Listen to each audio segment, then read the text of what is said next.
Hello everyone, Assalamualaikum. Social worker Habib Rahman here. After a few months, I'm here with you today. I'm very delighted to share a few experiences with our honorable guest today. And let me just talk a few words about Community Talks YouTube channel that really talks about the community, global community. And through the channel during this pandemic over the last year and this year so far, we are in touch with you in different issues, especially on community.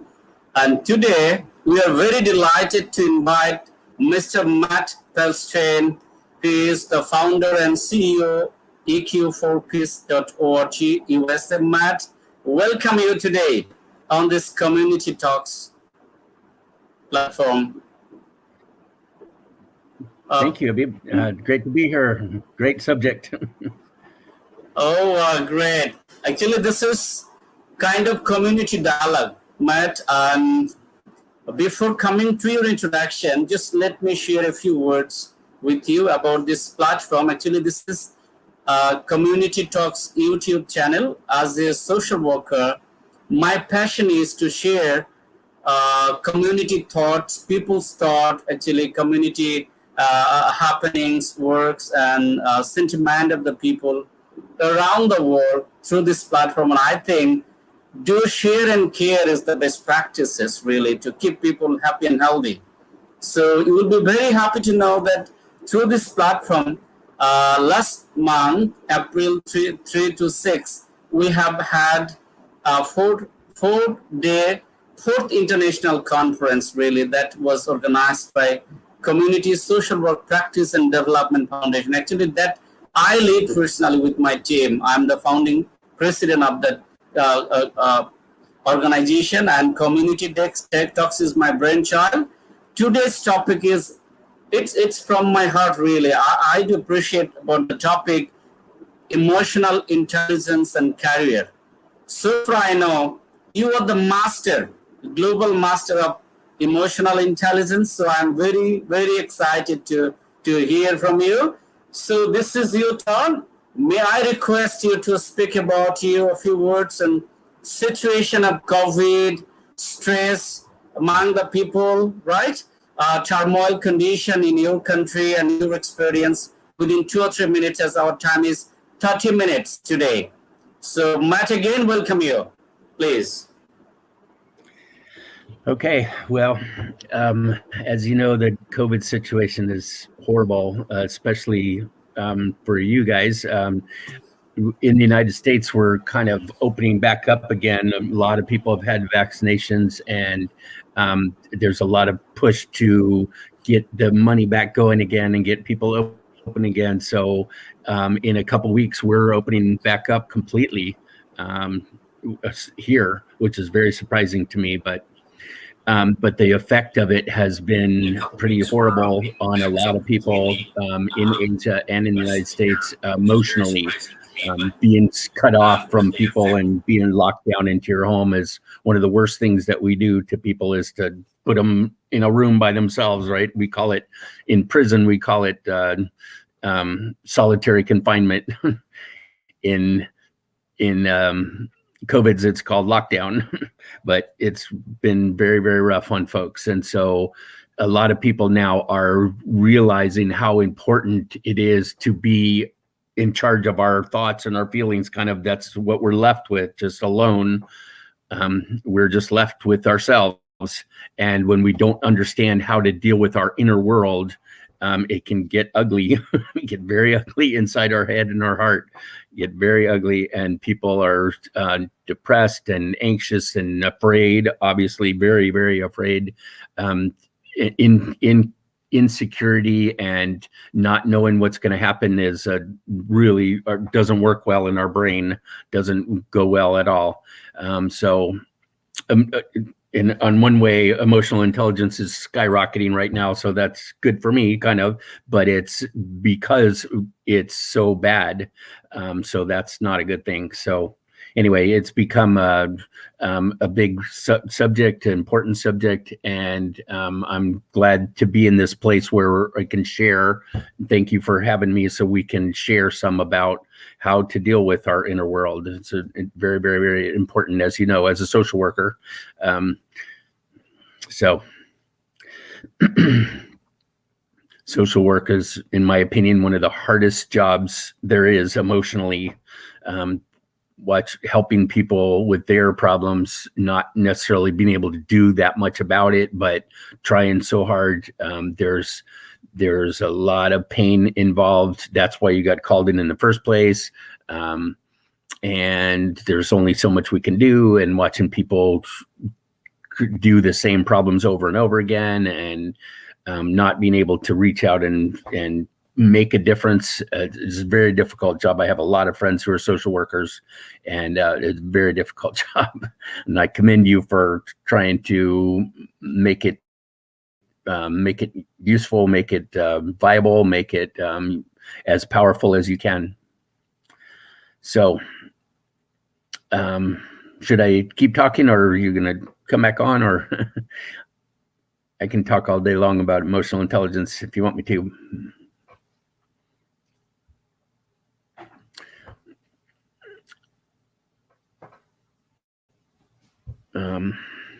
So, okay, I'll just keep going. Habib, one of the questions is, what is emotional intelligence? Oh, here we go. What is emotional intelligence, and why do you care about that? Go ahead, Habib. That's great. That's great. And there is a little problem in internet. This is a common issue now. We depending on internet, but it creates occasionally problem really. So it's very sorrowful matter. But my question is, when I see emotional intelligence is a buzzword globally, it's a very tricky word, very important word, time fit word. But my query is just to know from you, actually, basically, what is emotional intelligence, and why would I care for this? Actually, Yeah. why it is significant? I should, right? Yeah. Well, it's pretty simple. It's not easy, but it's simple. We have thoughts and we have feelings. We have our left brain. You know how our brain is split into two. We have our left brain, which is our logic and our reason and our understanding and our knowledge of stuff, and that's the cool stuff that we learn in school, and that's important. That it's very important stuff to technology and education, and it's very critical to our lives. And there's a right brain. There's the whole right brain, creative, passionate, feeling side, where our senses are, where our creativity is, where our passion is, etc. And that is not really taught in schools yet. It's coming, and that's what our nonprofit is about. But it is because it's not taught and not focused on in schools. A lot of kids and a lot of people, a lot of adults my age too, and on, don't have any idea how to deal with their emotions.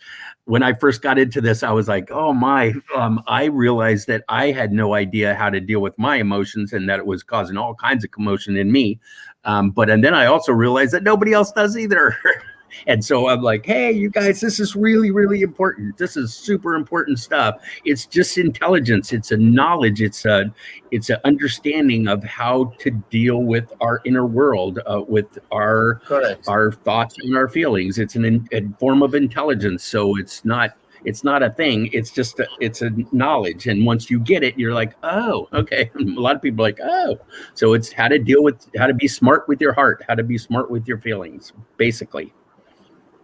That's great. That's great, really. So it depends on our inner feelings, basically. This is natural, right? And built-in, really. So another thing is that I should ask you, what are the basic teaching or basic concepts? Because we know emotional intelligence, and we can say also emotional quotient. So what are the basic teaching of emotional intelligence, Matt? Well, first is always awareness. And that is what we're trying to do right here, is to go, hey, this is really important, and that you do have thoughts and you do have feelings. not just thoughts, but feelings too. And their feelings are important. They matter a lot. In fact, we found that, emotions end up being the key to happiness, to our Mhm. success, to our sanity, if you will, and to making our life look the way we want them to look. We can't not think and we can't not feel, and so we better get good at both of them. I call it it's called meta-analysis. Meta-analysis, that's looking at what we're looking at and being aware that we're being aware, and thinking about what we're thinking about. You know what I mean? It's looking at our lives and go, how did I get here? Who am I? What do I do with this? So always the first thing is awareness. We can't really do much of anything without being aware of it first. That's kind of duh, but it's really important that it's also called mindfulness, consciousness, um, new age, self-growth, self-awareness, that sort of thing. And it's just being aware of what's going on inside of us. Since we didn't learn about it and we never talked about it, our parents didn't know about it either, so they didn't talk about it. We don't talk about fear and anger and sadness and that kind of thing usually at home. And so we don't even know the vocabulary. We don't know how to separate them. We don't know how to identify them, and we don't know how to deal with them. And that's a bad thing. That's a really, really bad thing. So awareness first. Second is acceptance. And that seems like a little thing, but it's a huge deal, because a lot of times we're aware of stuff and we're like, oh, no.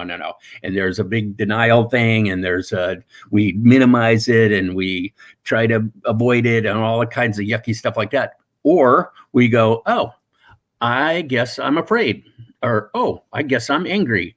Not that big a deal. It's just a feeling, but it takes 1 second to be aware of stuff or to accept them, or you can fight it and deny it and all this other stuff for as long as you want, actually.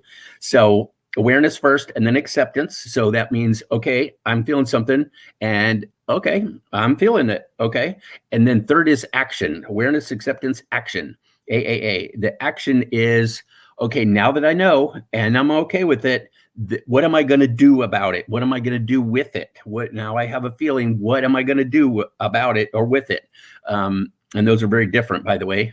And what we found is that if you can do nothing. Doing nothing about a big emotion is sometimes a good idea. You're at work or something and somebody really upsets you, and you decide to, I'm not going to do anything about this. But the key is that you decide. It's not that you have to. It's not that they made you. It's not that the world is doing this to you. I decide what I'm going to do with this. And so that gives me the power and control over my own life. So awareness, acceptance, and action, or no action. AAA are the three basic concepts. Yeah. That's great, Matt. But my problem is, if I share like this, where and how do I get started? Because I do believe emotional intelligence is really intelligent work, and which is, according to you, it's the very easiest work, easiest work. But from my side, I found it sometimes very hardest work. So how do I get started with emotional intelligence, right? My third question. Okay. Well, there's a ton of information now. You may never heard the word emotional intelligence before, but now there is a ton of information on it. There are coaches, there's therapy, there is reading, there's books, there's videos, there's YouTube, we have a bunch of Facebook groups, we have LinkedIn groups, we've got Twitter going on. So I was just working with I run a bunch of social media groups. So one of those I would suggest is called Emotional Intelligence on Facebook. Has 243,000 people in it, and they're very, very active, and people are actively wanting to learn more about emotional intelligence and talking about it. A huge participation in that group. So again, it's called Emotional Intelligence. It's called love.ei is the link to it, group/love.ei. And I suggest you read Right. Right. That's another thing. Writing. A lot of stuff about emotional intelligence is free. It's completely, totally free. We already have all the information inside of us. We just got to get it out and get it up into to an awareness so that we can do something with it.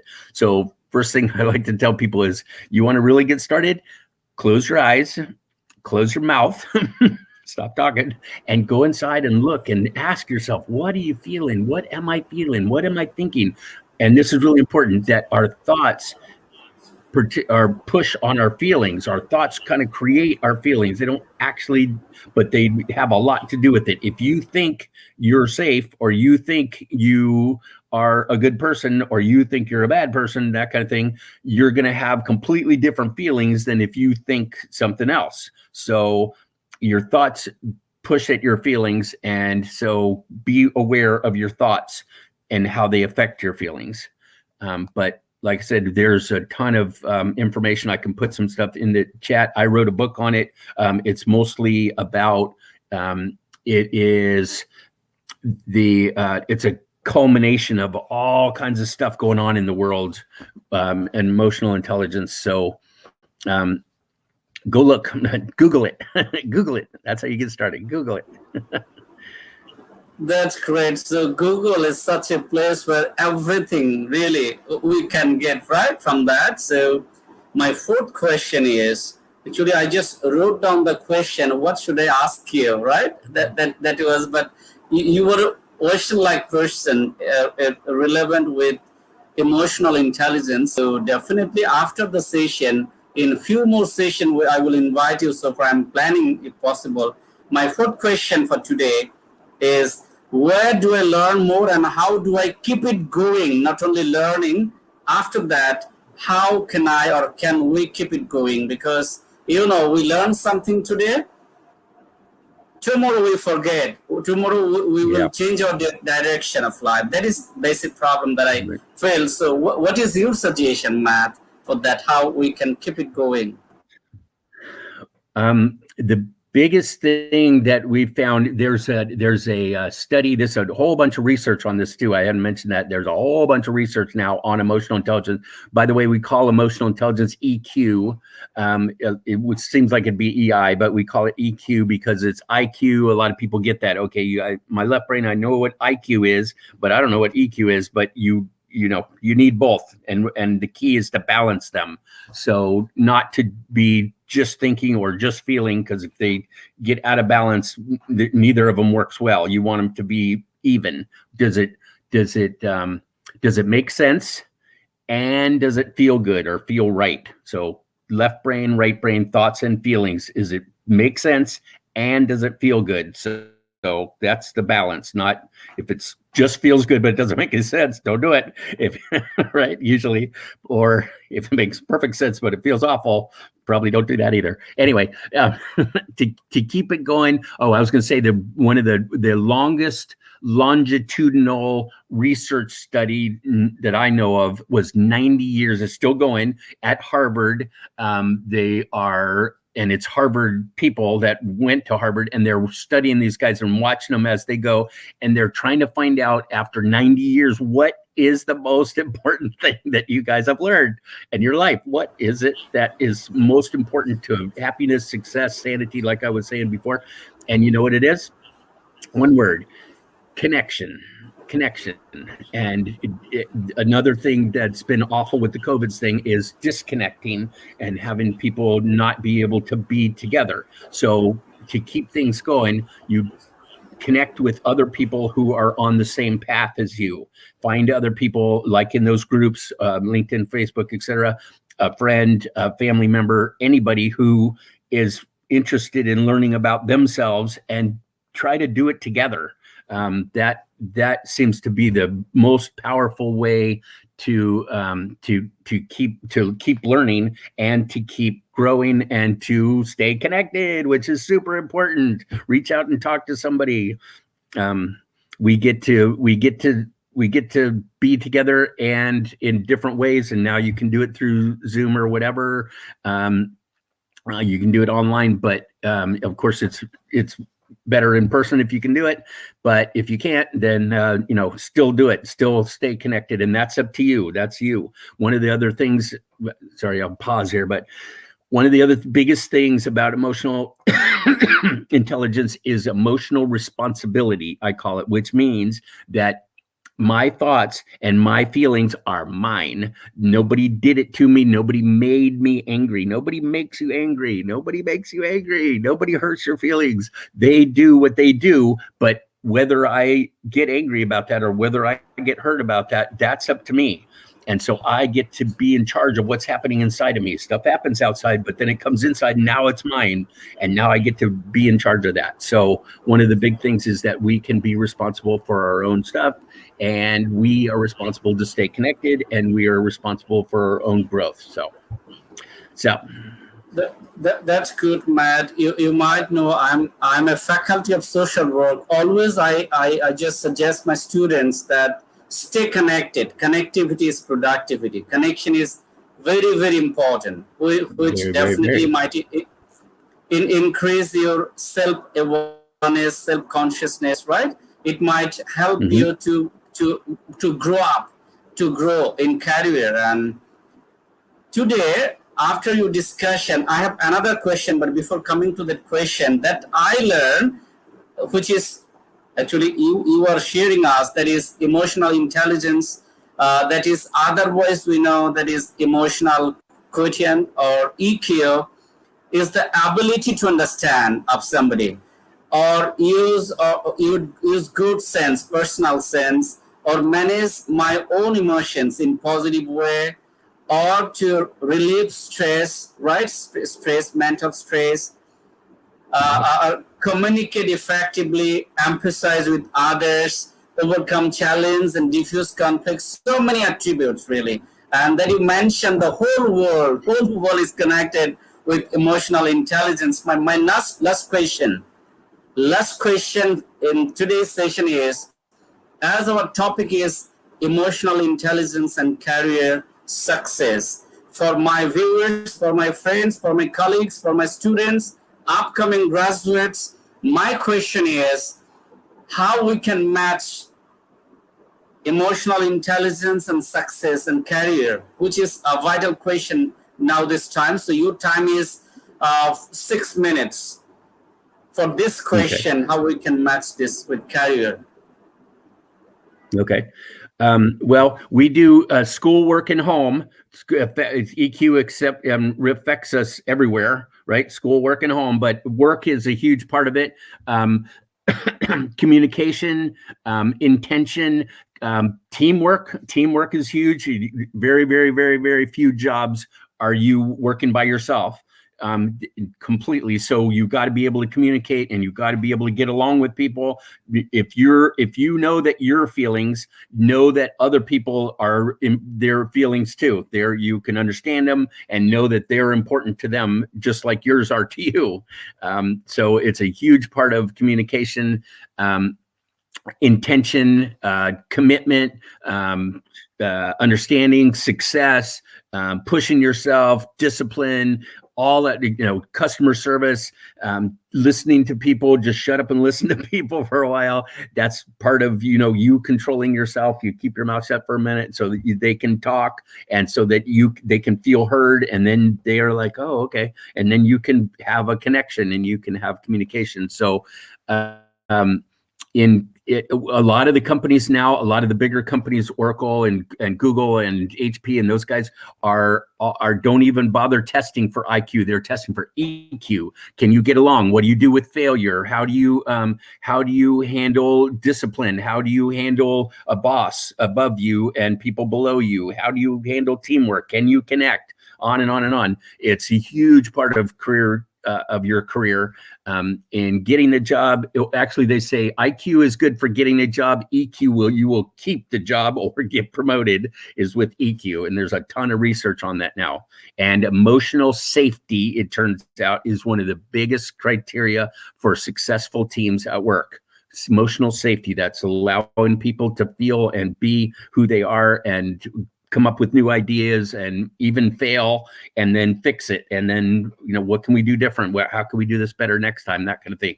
So allowing people to be themselves is a really, really important part of that. Wonderful, Matt. Before coming to teaching, I was with Emirates Airline at Dhaka Airport, and this term, before 12 years, I got actually a huge response that while you were dealing with customers, diverse customers, high-valued customers, I mean, very simple category customer, emotional intelligence is very, very important. Not only that, while you are talking to your senior boss, all the bosses or supervisor, this is very important just to ensure your personalized self-image and emotions, which is really, really very important. And during this time, during COVID time, its importance increases a while, because without emotional intelligence, no one, I think, can be suitably fit with this crisis pandemic situation within home, out of home, in office, and in the society, in the community, with interacting with other people, because it creates our emotional sense while we are interacting each other. Because you, me, or other colleagues, those who are interacting with many people globally or locally, we sometimes got shocked because of some responses and reflections that people are just creating on us. Many people feeling such kind of crisis. So I think emotional intelligence works as safeguard that you really talk about this. And for our students, graduates, those are ideal passing their time at home. They are compelled to waste their time at home, because there is no other alternative this time. Around the world, or schools, colleges, universities, and educational institutes are off. Occasionally or rationally, it's off. But problem is, it will create, like shadow pandemic, double problem, if we cannot adjust with the situation that's been happening around the world due to this COVID-19 situation, and which is really uncertain, Matt, that I love to share and add with you.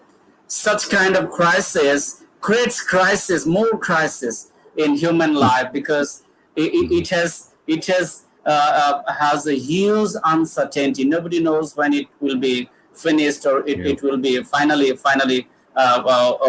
finished from the world. So uncertainty adds itself as a problem, big problem, because we are waiting for the better days, and we sometimes dream the next sunshine will be after or without COVID-19, which is a really dream for the people of the world. It's very tricky and tough. That's why I thought half an hour time is very little time for you, for me even to discuss on the topic. We have huge plan on this, so hopefully we'll work together on this, on emotional intelligence. As our time was assigned for 30 minutes, last minute talk for you, just to share your feelings on this community talks platform. The subtitle is, this is a community leaders platform globally. It will talks from the heart of the people. So gradually we're just moving on, and we are communicating people. This is last minute for you, Matt, if you love to talk in a word or two words for this today's session. Study yourself. Emotions matter more than you ever thought possible, probably. And know that you're in charge, and you're in charge of you. You're in charge of what goes on inside of you, no matter what's happening outside. You get to be in charge of what happens inside, and that's a wonderful feeling. Excellent. With you, my last word is, just try to do self-mastery with commitment, with passion, with self-acknowledgement, right? Self-mastery is very important. Yep. Self-determination, self-control, right? Yep. And you get to choose. You can be upset, you can be miserable if you want to, or you can be positive and encouraging and tell yourself good things, or you can tell yourself bad things. So it's up to you. You're at choice. It's cool. That's a cool skill and a cool option. Thank you. Thank Purposeful you, dear positivity, Matt. I call it. Excellent. Thank you very much. As I committed for 30 minutes, I shouldn't exceed for a single second for that. This is our commitment. Commitment is part of self-promise, Yep. Yep. self-esteem, and of course, emotional intelligence. So thank you again, once again. Hope to see you again, Matt. Thank you. And thanks, Thank dear you for having me. friends, followers, visitors around the world. Please share this video more. This is just a recorded video. You will find it in YouTube channel, Community Talks. Hello, hello. Good job, Matt. So hope to see you Yes, again, thanks. Matt. Good Yeah. night from Bangladesh. Good morning. Good morning. All right. Thank you.